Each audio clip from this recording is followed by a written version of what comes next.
So last lesson, we were looking at rates of change, starting into our calculus unit, but we were focusing on everything graphically.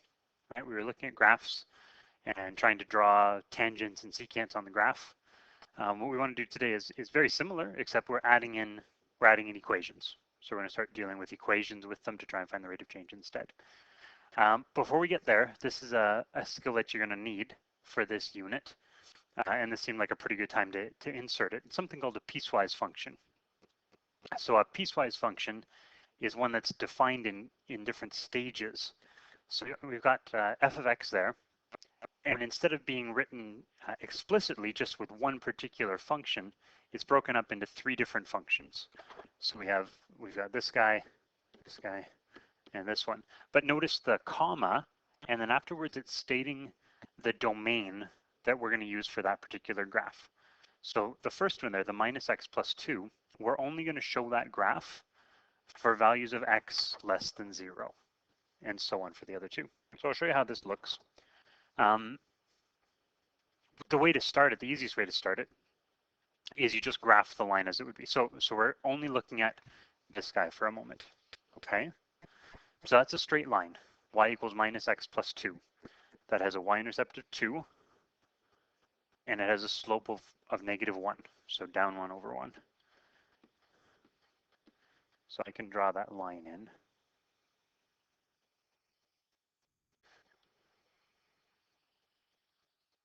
Should look like that. That would be the entire line, okay? Y equals minus x plus 2. But now we have this restriction, this thing limiting the domain, saying that we're only going to graph this for values of x less than 0. So what I'm going to do is I'll go back and basically erase everything on the right-hand side. So we get rid of all of this right up to the 0, and that's where we have to be most careful. That says x is less than 0.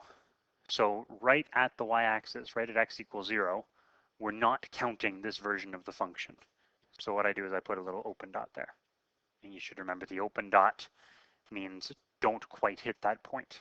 Right? So get really close to it, but we don't quite hit it. The next one, see what you remember about parabolas here. It's a quadratic. It has a vertex at 3, 5.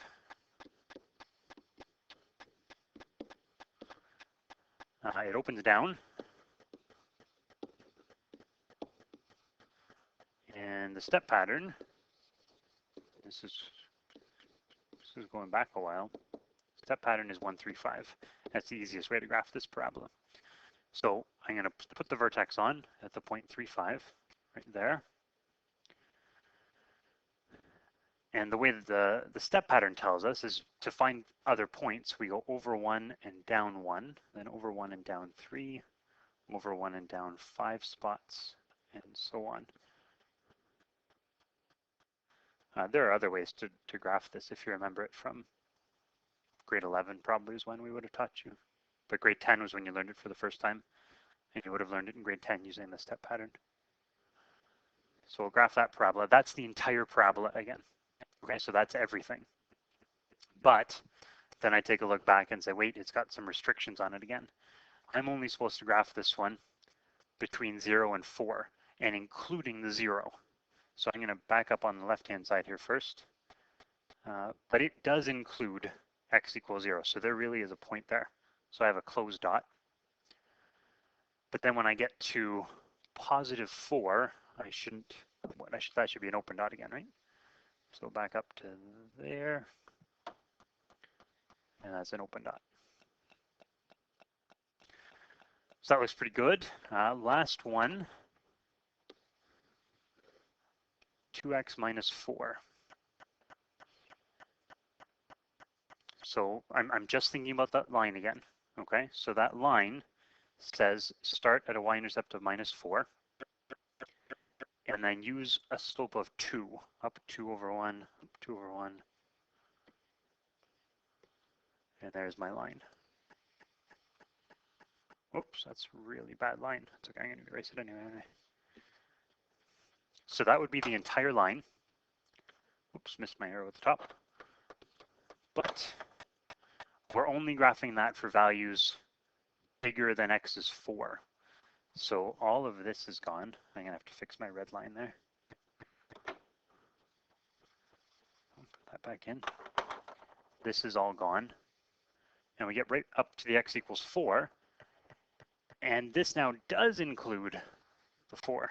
So we had an open dot before, but because of that blue graph, we've closed it in.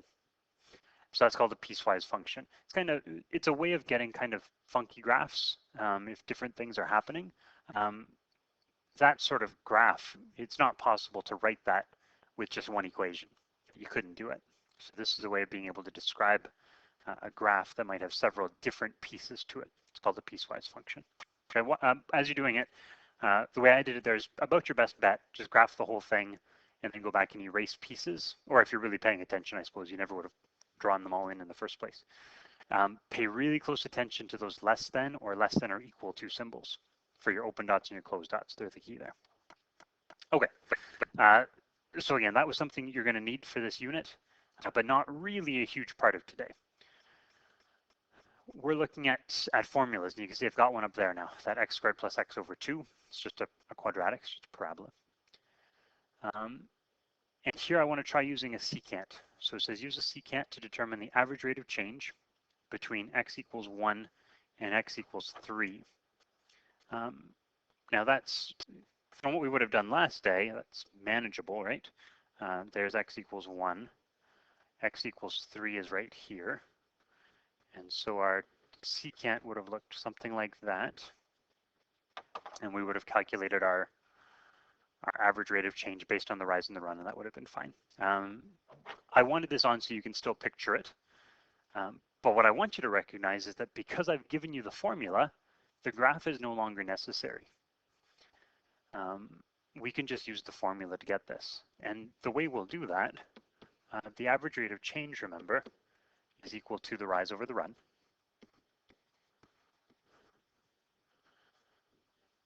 And we're going between the values of 3 and 1 on the x-axis. So our run would just be 3 take away 1. In fact, you know what, I can write this in kind of old school, grade 9 way.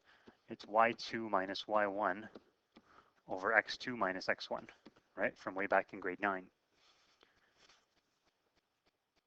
But then I can start to fill in some of those values. X2 is 3, x1 is 1. The neat part is the numerator.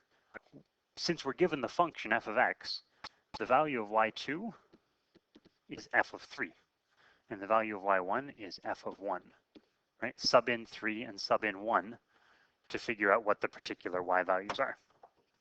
So I'm going to do that off to the side here, and then we'll go back and finish the calculation. F of 3 would be 3 squared plus 3 over 2. That's 9, 12, that's 6. And again, we have our graph, so I guess I can double check pretty easily, can't I? F of 1 is 1 squared plus 1 over 2, and that's just 1.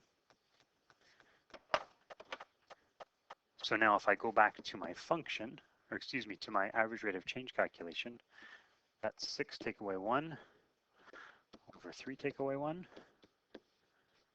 or just 5 over 2. And granted, I think you could have got that just by looking at the graph, but in a situation like this, you probably wouldn't have the graph, right? You would have been given the function only, and you wouldn't have actually seen the parabola. The other advantage that having the formula gives is if the numbers aren't nice, right? We were lucky here that at x equals 1 and x equals 3, it hit right on a grid point. But if the numbers weren't quite as nice, our formula should work either time. Remember, that's an average rate of change, right? That was our slope of a secant. Now we want to try the tangent. So it says use a secant to approximate the instantaneous rate of change for the function f of x at x equals 1. What we're going to do here, we're going to use a secant to approximate what the tangent will look like. Because at the moment, we haven't really figured out a good way to handle the tangent, except from a graphical perspective, right? We could graph it and guess. We don't really want to do that here. What I want to do is pick a secant that's close to the tangent. And that's something that you guys did in the advanced functions course, was you looked at how to find an instantaneous rate of change using the secant. And you just pick a point that's really, really close. So here's our first point, right? That's at x equals 1. And I'm going to use a different color here. I want it closer than I can actually show it. I'm going to put a point there. And I want that point there to be really, really close to x equals 1. So I'm going to pick x equals 1.001. Okay, that's really close. Could I get closer? Of course, I just put some more zeros in. But what I've got there now, if I draw in my tangent line, or excuse me, my secant line, it's pretty darn close to the tangent. It's not perfect, obviously, but if I pick a second point, there's no way it can be perfect. I can get it close, and that's the whole interesting part of calculus, is can I make it closer? But this should be a really good approximation, and that's what it said, right? Use the secant to approximate the slope of the tangent. So here's what we're going to do. Our instantaneous rate of change is approximately, I'll put a little approximately equal to there, because there's no way this is exactly right. It's rise over run. Oh, no, I guess we're okay. F of something minus f of something. Our second point was the 1, right? Our x value was the 1. Our second point was 1.001. So this is 1.001 there as well. So we have to do these calculations off to the side then. I'm just going to punch in the calculator here. If I do 1.001, subbing that into the formula,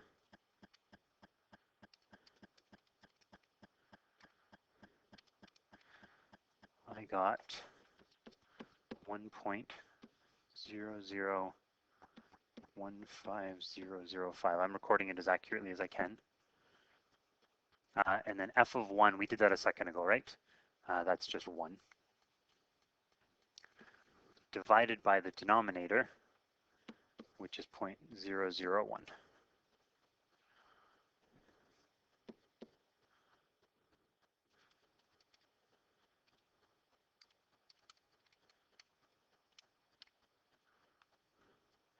And then if I subtract that top one, that'll give me 0.0150005.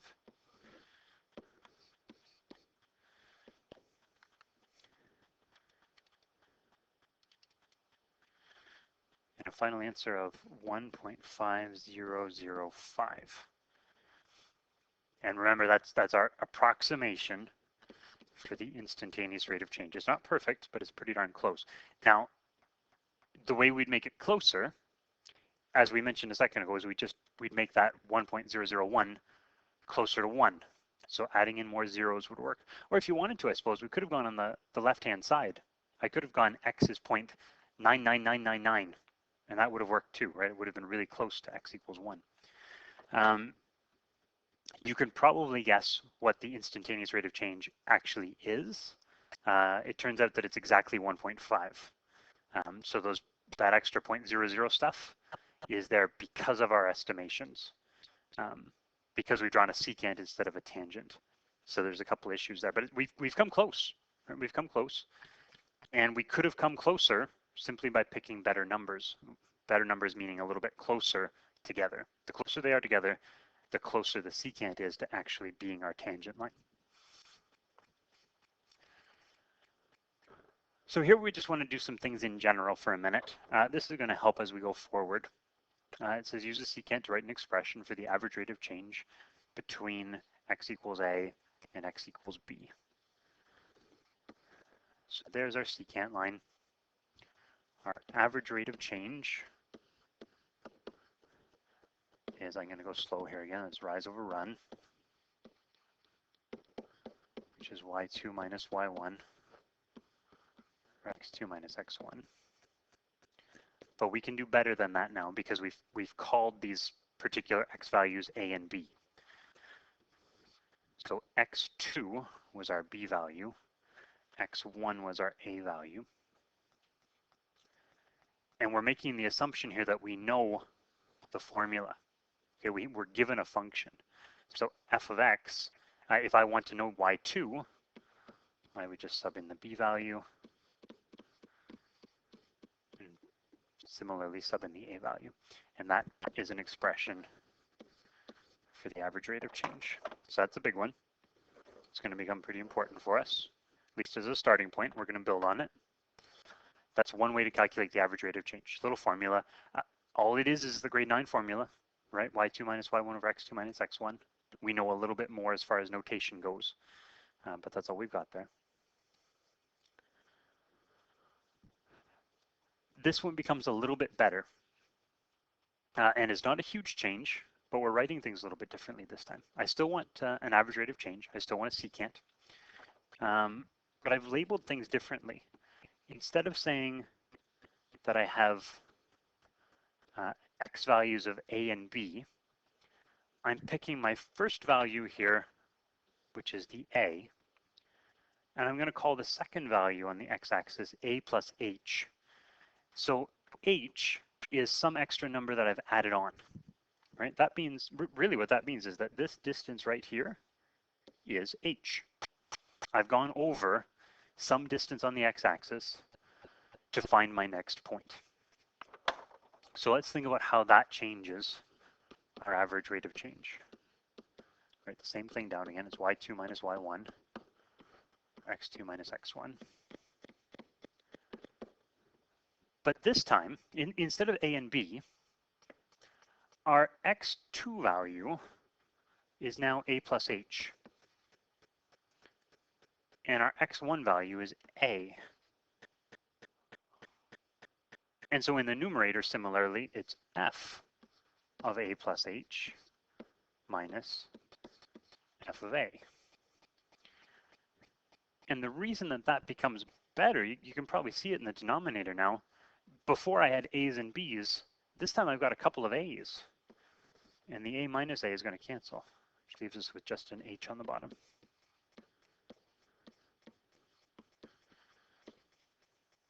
So that formula there was able to, well, we were able to simplify things a little bit. All right, take a minute. You want to copy that down. That expression right there is known as the difference quotient. And I don't call it that too often, but I'm pretty sure your textbook does. So it's going to refer to the difference quotient once in a while. And it's talking about that value right there. A lot of the questions in your homework today is going to ask you to determine average rate of change, and it's going to give you an a value and it's going to give you an h value. So you're using that formula right there to try and evaluate the average rate of change. It'll give you a formula too, of course. The second sentence there is a big one. It says it generates an increasingly accurate estimate of the slope of the tangent at point A, right? This is all about, we're really focusing on point A. It's going to give us a better and better estimate of the slope of the tangent as the second point gets closer to the A value. So in order for that to happen, h is getting closer and closer to 0. So as h gets smaller and smaller, the distance between those 2 points gets smaller and smaller. And so our secant gets closer and closer to being a tangent. This is basically just the same picture, okay? And it's exactly what we were talking about. This idea of taking our 2 points, which represent a secant, and making them gradually closer and closer to a tangent. So we're taking this point here, because I care about this one, right? I care about point A. I want to know the instantaneous rate of change there. That's the goal for us right now. To do that, I'm going to let this point here get closer and closer to the original point A. And as it gets closer and closer, h gets closer and closer to 0.